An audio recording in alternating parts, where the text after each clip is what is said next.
आता येतोय का? आता येतोय का? Is that okay now? Yes, fine. So once again, everyone concentrate. The first point that today we are going to cover is Melday's experiment. What is Melday's experiment? What are the positions of force in the Melday's experiment? The first position is perpendicular position of tuning fork. First position is perpendicular position of tuning fork. Okay.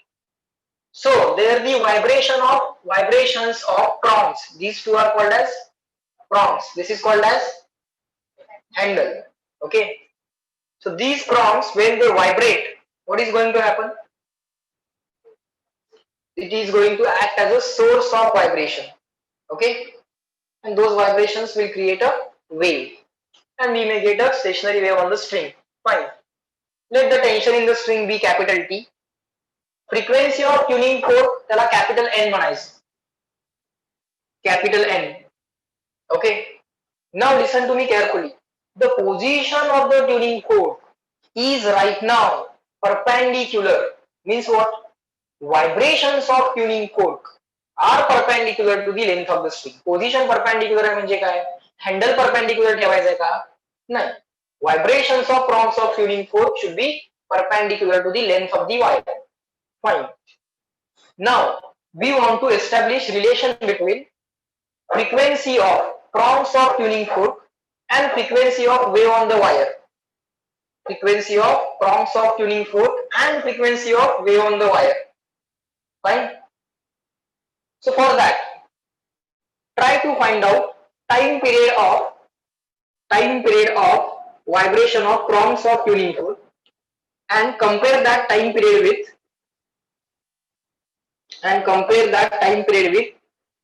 time period of particle on the string.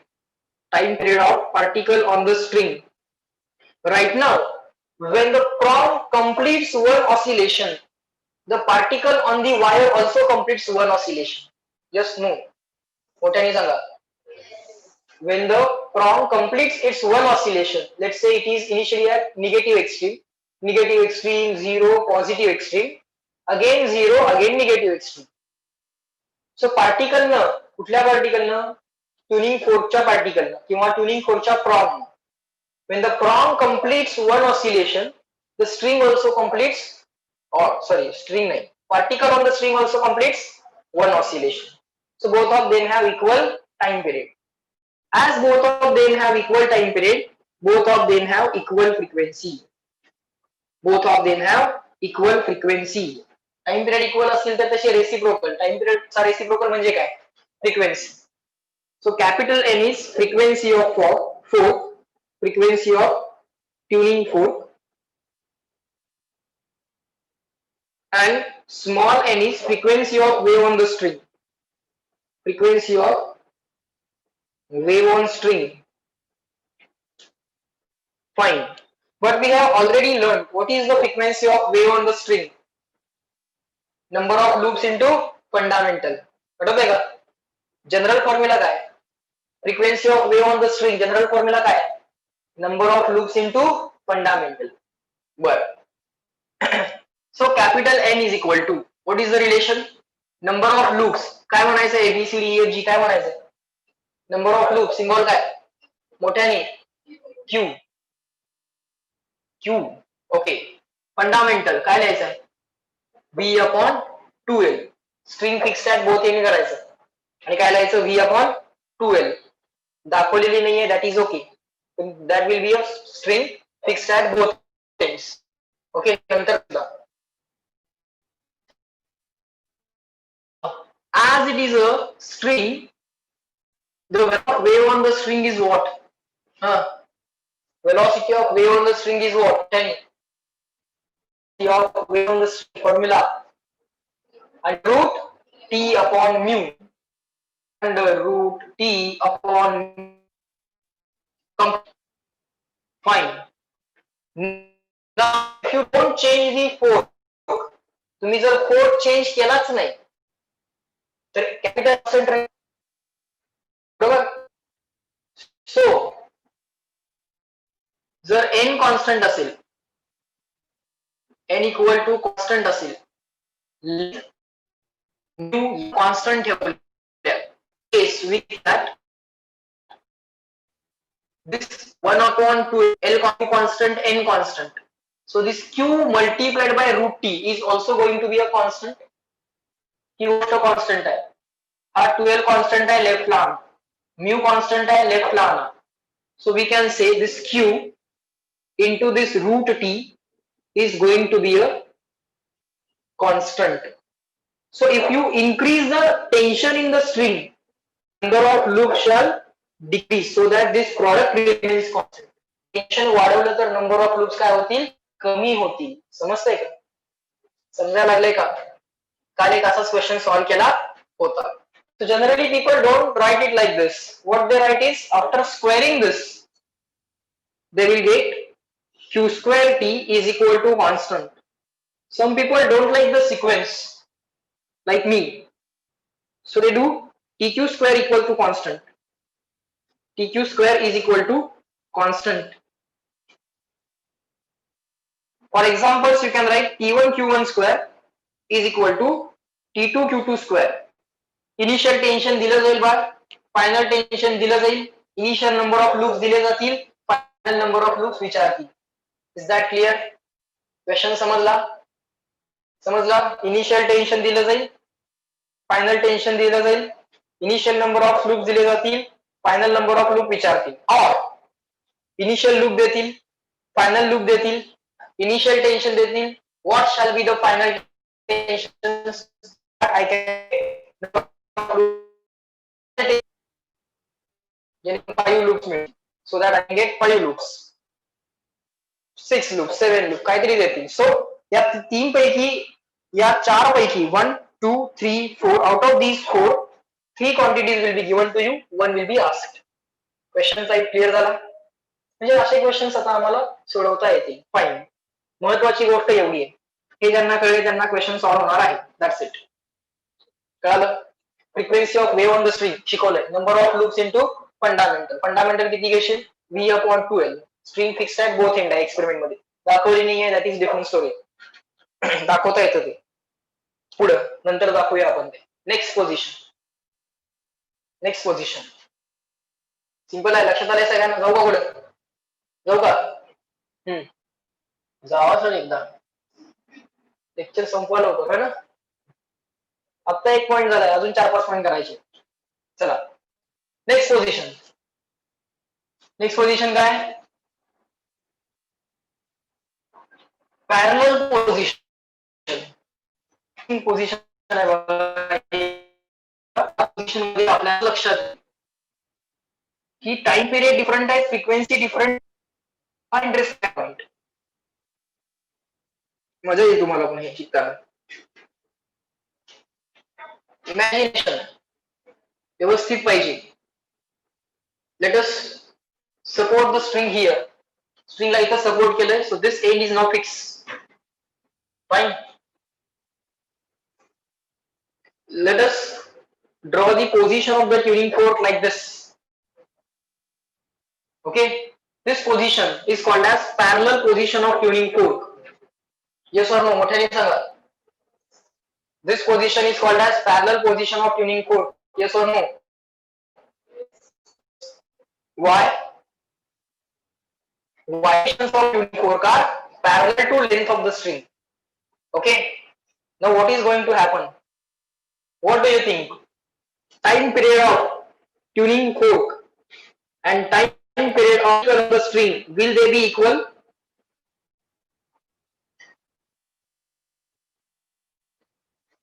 Particle up down oscillate होणार आहे. बघा interesting आहे. The particle on the string is going to oscillate up down. But the particle नहीं, but terms of tuning fork are vibrating left right. बरोबर ना. पहिला एवढं imagine झालं का, the prongs of the tuning fork are going to vibrate left right. Okay, and the particles on the string will vibrate up down. So इकडे vibration left right चालू आहे आणि इकडे व्हायब्रेशन अप डाऊन चालू आहे. Okay, Still the energy is being supplied by this tuning fork. It is acting as a source of vibration. It is acting as a vibrator. बरोबर का? मग आता टाइम पिरियड मधलं रिलेशन कसं काढायचं? Imagine करायचा प्रयत्न करा. मी आन्सर सांगून टाकतो. आन्सर मी सांगून टाकतो. तुम्ही इमॅजिन करायचा प्रयत्न करा.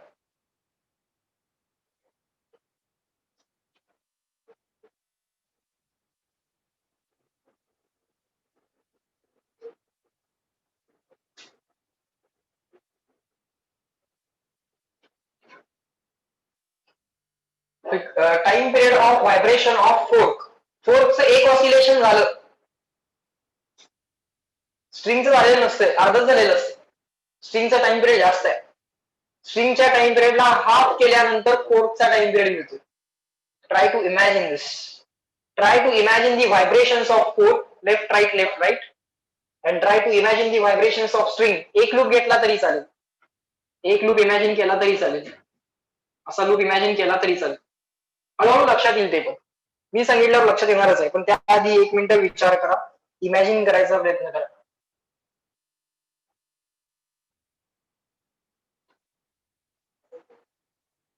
सेम पॉइंट मी जेव्हा 12वीत होतो तेव्हा आम्हाला शिकवला जात होता. आम्हाला सुद्धा असाच विचार करायला सांगितला होता. उत्तर सांगितलंच नव्हतं. शेवटी लेक्चरच्या शेवटी असं सांगितलं होतं की try to imagine this. Lecture संपलं गेलं. मग विचार करत होतो आणि तेव्हा तो थॉट क्लिक झाला की हे काय आहे. ते झालं इमॅजिन. ऑफकोर्स तेव्हा मी 12वीत होतो. नंतर शिकवला होता टॉपिक. तोपर्यंत बऱ्याच गोष्टींचे लॉजिक्स वगैरे माहित होते. बोला. गंमत सांगतो मी तुम्हाला. होतंय असं. सिंपल झालं की याचं ऑसिलेशन झालं असलं पाहिजे. अर्धच झालं असलं. स्ट्रिंगचा टाइम पिरियड जास्त आहे. त्याला एक ऑसिलेशन करायला जास्त त्याच्या हाफ टाइम फोर्कला लागणार आहे. म्हणजे असं होतंय का बघा. असं होतंय का बघा. लेट अस एज्युम दॅट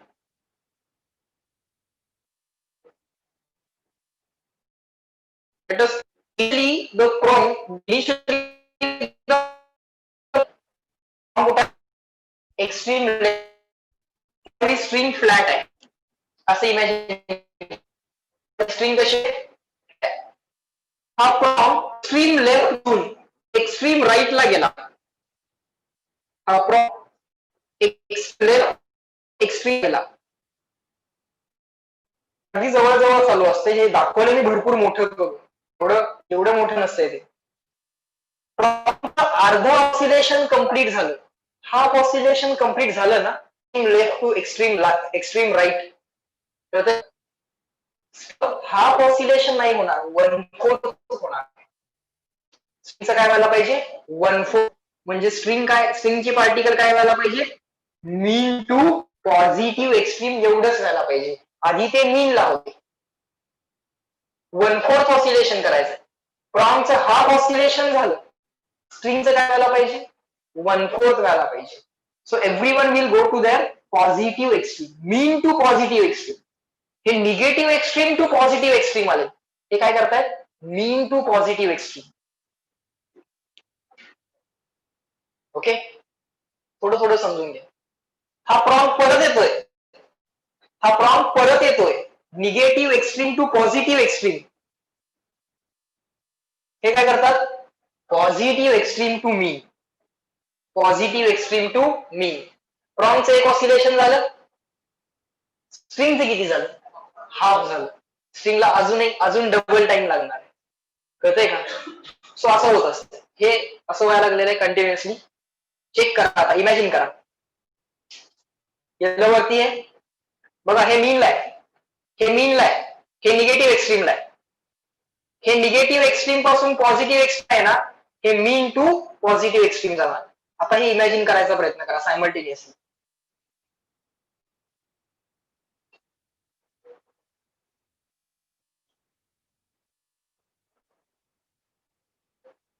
कळतंय का? इट इज दिस. समजायला लागले का? परत एकदा इमॅजिन करा. Negative extreme to positive extreme, mean to positive extreme. Positive extreme to negative extreme, mean to positive extreme to mean.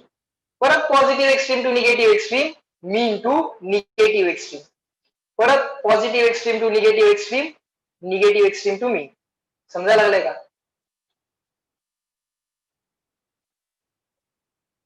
It is this. असं रियालिटीमध्ये ते होत असलं पाहिजे तरच हे रिलेशन करेक्ट आहे. रिलेशन तर 100% करेक्ट आहे. म्हणजे रियालिटीमध्ये पण ते तसंच होत असलं पाहिजे. झालं इमॅजिन? सो याच्या पुढं परत परत तुमचा ट्युनिंग फोर्क तिकडे जाणार. जेव्हा परत तुमचा ट्युनिंग फोर्क तिकडे जाणार तेव्हा हे काय करतील? खाली येतील. बरोबर का? स्ट्रिंग अशी दिसेल तुम्हाला. परत तुमचा ट्युनिंग फोर्क मागं जाईल. परत हे सगळे वरती जातील. समजलं? सो इन गिव्हन टाइम याचे ऑसिलेशन किती झाले? इन गिव्हन टाइम याचे ऑसिलेशन किती झाले? 2. याचे किती झाले? 1. ओके. फ्रिक्वेन्सी कोणाची जास्त असेल? Number of oscillations in given time ज्याचे जास्त त्याची फ्रिक्वेन्सी जास्त. ट्युनिंग फोर्कची फ्रिक्वेन्सी काय पाहिजे? जास्त. डबल पाहिजे ना. 2 ऑसिलेशन झाले, याचं एकच ऑसिलेशन झालं. सो ट्युनिंग फोर्कची फ्रिक्वेन्सी काय असेल? डबल असेल. In given time the oscillations of double than the oscillations of string. Fine. म्हणजे ट्युनिंग फोर्कची फ्रिक्वेन्सी डबल आहे. आणि ट्युनिंग फोर्कची फ्रिक्वेन्सी डबल आहे. त्याची फ्रिक्वेन्सी डबल आहे, त्याचा टाइम पिरियड हाफ पाहिजे ना. आहेच की. ट्युनिंग फोर्कचा टाइम पिरियड काय? हाफ आहे. सो लिहा माझ्याबरोबर. Frequency of tuning fork is equal to, किंवा असं करा, time period of tuning fork is equal to time period of string divided by 2 time period of fork ला काय लिहा? 1 upon frequency of fork is equal to time period of string ला लिहा 1 upon frequency of spring. symbol already fixed आहे. capital frequency of tuning fork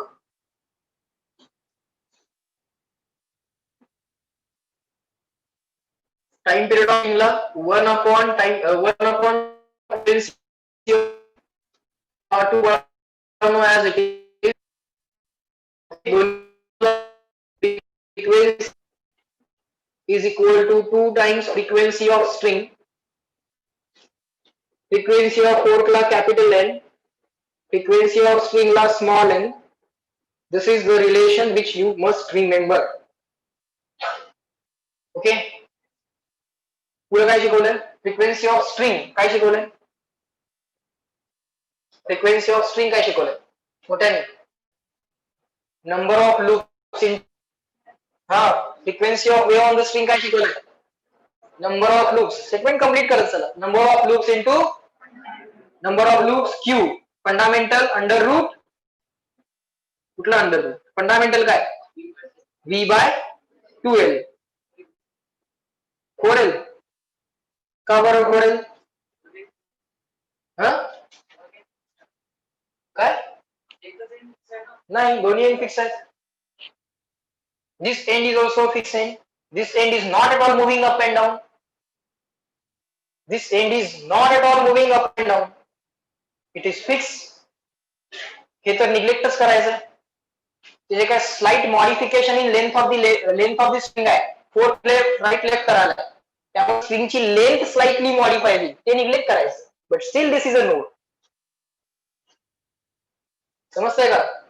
it is still a node. Antinode नाही आहे तो. Antinode इथं आहे. Maximum freedom. बरोबर का?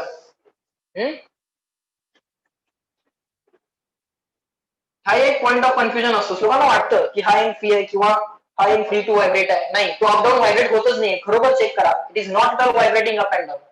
तो हॉरिझॉन्टल लेवललाच आहे. राईट लेफ्ट व्हायला लागलाय, पण ती मोशन निग्लेक्टच करायची. कळतंय का? फाईन. सो व्ही ला काय लिहिशील? रूट टी बाय से 1/12 as it is. V is equal to under root t by mu if required, as and when you will do the replacement. That's it.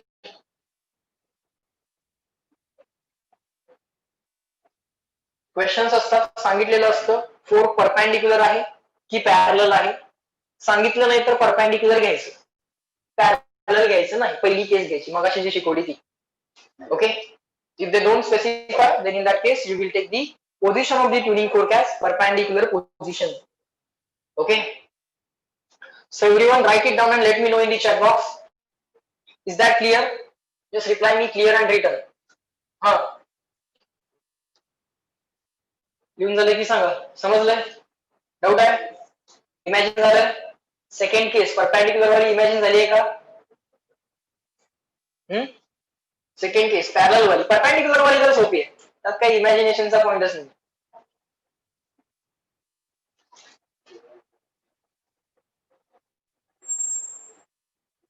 हे पण सांगतो, मगाशी जी परपॅन्डिक्युलर पोझिशन होती, आता लिहून घ्यायचं नाहीये, मगाशी जी परपॅन्डिक्युलर ची पोझिशन होती, it was like this. Don't write it.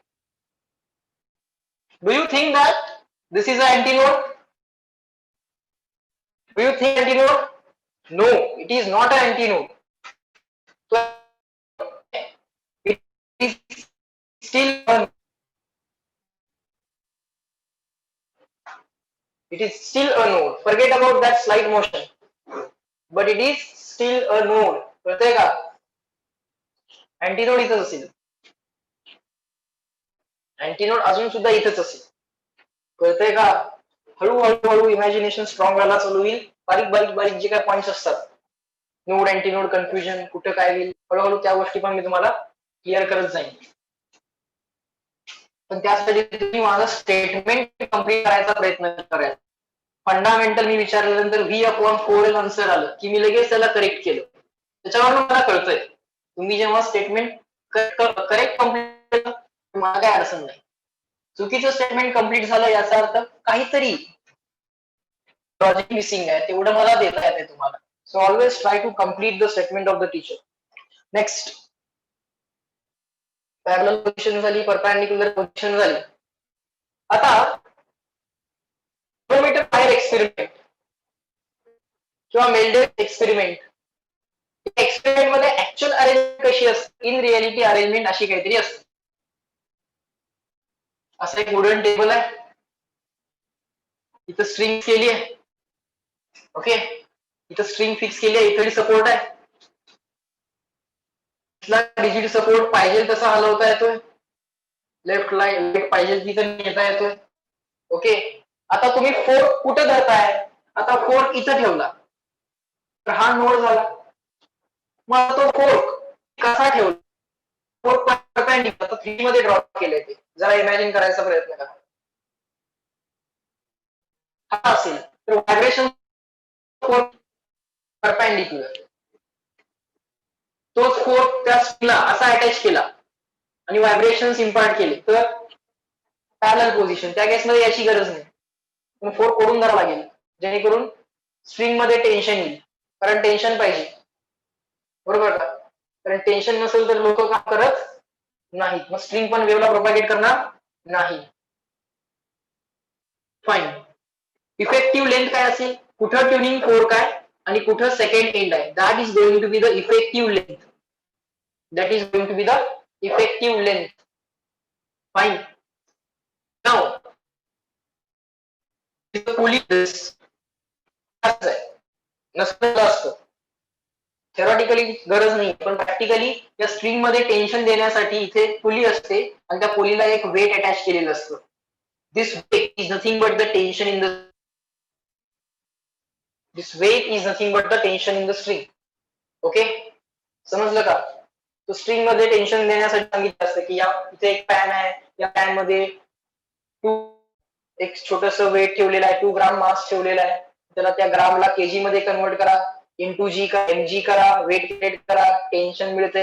टेन्शनचा फॉर्म्युलाचा वापर करून व्हेलॉसिटी पाहिजे असेल, व्हेलॉसिटी केला असतील, जो फोर्क वापरलाय त्या फोर्कची फ्रिक्वेन्सी विचारतात. मग आपल्याला डायरेक्टली फोर्कची फ्रिक्वेन्सी नाही काढता येत. आपल्याकडे 2 option, frequency of fork is equal to frequency of the string, आणि सेकंड ऑप्शन काय आहे? Frequency of fork is equal to 2 times the frequency of wave on the string. मग आता त्यांनी सांगितलं पॅरलल पोझिशन तर हे करणार सिलेक्ट, त्यांनी सांगितलं परपेंडिक्युलर पोझिशन तर हे करणार सिलेक्ट, बरोबर. मोठ्याने सांगा. येस. सो हे परपेंडिक्युलर पोझिशन साठी, हे पॅरलल पोझिशन साठी काहीच नाही सांगितलं तर परपेंडिक्युलर पोझिशन. सो मिळणार काय आपल्याला, frequency of wave on the string मिळणार. तसं आपण काय शिकवलंय, number of loops into fundamental, फंडामेंटलला N0 म्हणायचं, 2 times number of loops into fundamental. काही पुस्तकामध्ये नंबर ऑफ लूप्सला स्मॉल p वापरतात, पण p म्हणजे ओव्हरटोनचा नंबर केलाय आपण, N0 N1 N2 N3 ओव्हरटोनचा number केलाय, त्यामुळे आपण q वापरूया. सो अशा पद्धतीने आम्हाला कधी कधी फ्रिक्वेन्सी ऑफ फोर्क वगैरे विचारतात. क्वेश्चन असा असतो, but tuning fork is in unison with the wire, म्हणजे एकच वर्ड कळलेला नाहीये, कुठला, युनिसन. but tuning fork is in unison with the wire म्हणजे ट्युनिंग फोर्कची फ्रिक्वेन्सी इज इक्वल टू वायरची frequency. Tuning fork is in unison with the wire म्हणजे काय, tuning फोर्कची फ्रिक्वेन्सी इज इक्वल टू वायरची फ्रिक्वेन्सी. सगळं डोक्यामध्ये नोट करत जायचं, विसरत असाल तर युनिसन म्हणजे सेम असं लिहायचं. Tuning fork has same frequency as that of the wire म्हणजे tuning fork is in unison with the wire. Okay. Next, त्यानंतर असं पण म्हणतात, a tuning fork is in resonance with the wire. Tuning fork is in resonance with the wire means what? Again, frequency of tuning fork is equal to frequency of the wave on the wire. परत तेच समजलं. So आता जे काही questions असतील त्या क्वेश्चन्सचं meaning आम्हाला लिहिता येईल, म्हणजे मॅथमॅटिकल रिलेशन लिहिता येईल. एकदा मॅथमॅटिकल रिलेशन आलं की ते विचारतील, हे तर विचारतील नाही तर हे तर विचारतील, काढू गरजेनुसार. पण पहिल्यांदा वर्डला मॅथमॅटिकल रिलेशन मध्ये कन्वर्ट करता आलं पाहिजे. ओके, ही झाली आपली बेसिक प्रिपरेशन. आता क्वेश्चन सॉल्व्ह करायला घेऊया, आणि क्वेश्चन सॉल्व्ह करायला घेतल्यानंतर जिथं जिथं काय काय काय काय बारीक बारीक गोष्टी लागतात त्या सगळ्या ऍडिशनल कव्हर करूया. ओके, थेरीचा तर विषय संपलेला आहे. ओके, कधी कधी क्वेश्चन अवघड कसा करतात, हे सगळं जे काय वेट आहे हे सगळं वॉटरमध्ये टाकतं, पाण्यामध्ये टाकतं. पाण्यामध्ये टाकलं की पाणी काय करते, पाणी काय करते, एक अपवर्ड फोर्स लावते. Do you know that water applies upward force on any object immersed in it? Yes or no? Yes. त्या फोर्सला काय म्हणतात, बायोंट फोर्स और फोर्स ऑफ बायन्सी. बायोंट फोर्स और फोर्स ऑफ बायन्सी, बरोबर. किती असतो तो फोर्स आणि काय, त्या सगळ्या व्हॅल्यूज आपण नंतर बघू. पण त्याच्याने होतंय काय, तर होतंय फक्त एवढंच, नेट डाउनवर्ड फोर्स आधी किती होता, mg. आता किती असेल, net downward force equal to mg minus buoyance. एवढा नेट डाउनवर्ड फोर्स आहे. त्या नेट डाउनवर्ड फोर्सला बॅलन्स करायची रिस्पॉन्सिबिलिटी कोणाची, tension. That's it. So tension modify होते, टेन्शन मॉडिफाय होते. ओके, त्या टाइपचे क्वेश्चन्स आपण नंतर कम्प्लीट करायचे. नंतर म्हणजे केव्हा, जेव्हा आपण फ्लुइड मेकॅनिक्स वगैरे सगळं शिकू, बायोसीचा फोर्स किती असतो एखाद्या फ्लुइड मध्ये, त्या सगळ्या गोष्टी शिकल्यानंतर हे सगळे क्वेश्चन्स अगदी इझिली सुटतील. त्या टाइपचे क्वेश्चन्स आता स्किप केले तरी चालतात, काही अडचण नाही. Fine, just give me a second. Okay, आता क्वेश्चन सॉल्व्ह करायला सुरुवात करूयात. या question number 1 of today's lecture काय काय आहे बघा. नेक्स्ट मीटिंग मध्ये आपण सगळे क्वेश्चन सॉल्व्ह करू. बेसिक्स तर सगळे तुम्हाला मी सांगितलेले आहेत. आता क्वेश्चन्स आम्हाला जमतात का चेक करूयात. तर तुमच्याकडनं आली तर फार बरं.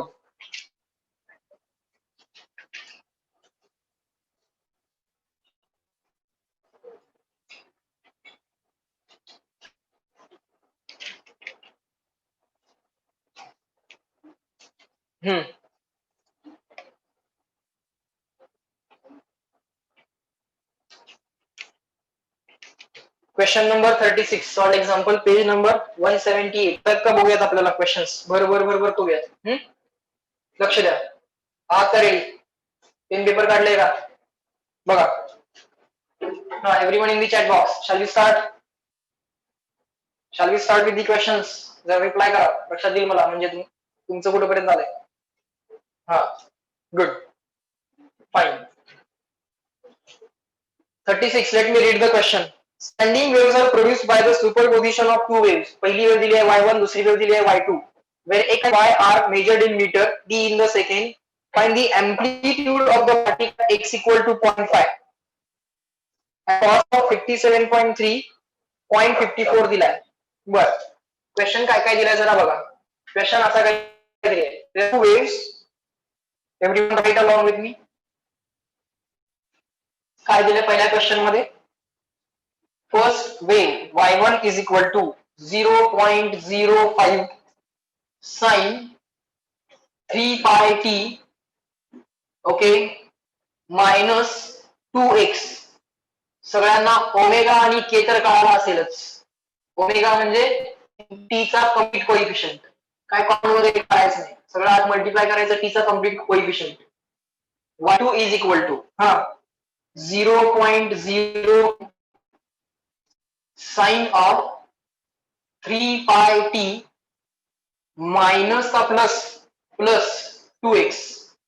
सो कसा फॉर्मेट आहे, फॉर्मेट असेल का बघा, A sine omega T X, हा फॉर्मेट आहे.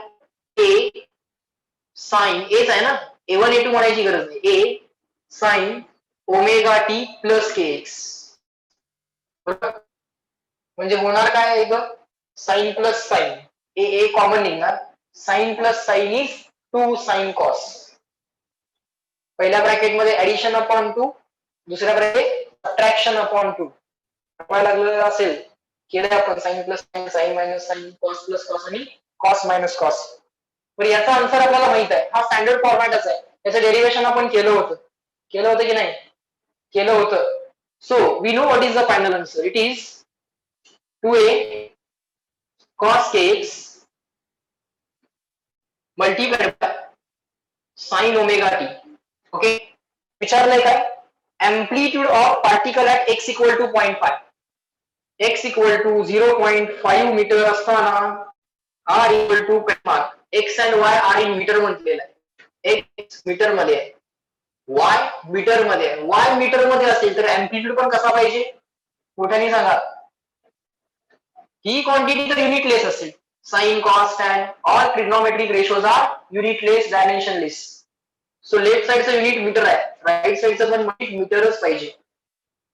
फाईन, टाइम सेकंड मध्ये दिलाय, टाइम सेकंड मध्ये दिलाय, पोझिशन मीटर मध्ये, टाइम सेकंड मध्ये, स्पीड जो येणार तो कसा येणार, मीटर पर सेकंड मध्ये येणार. विचारलंय amplitude of particle at x equal to 0.5 meter. चला, amplitude of particle at position x, formula काय शिकवलाय, मोठ्याने सांगा. Under root a1 square a2 square. कुठल्या वेव्ह मध्ये आपण,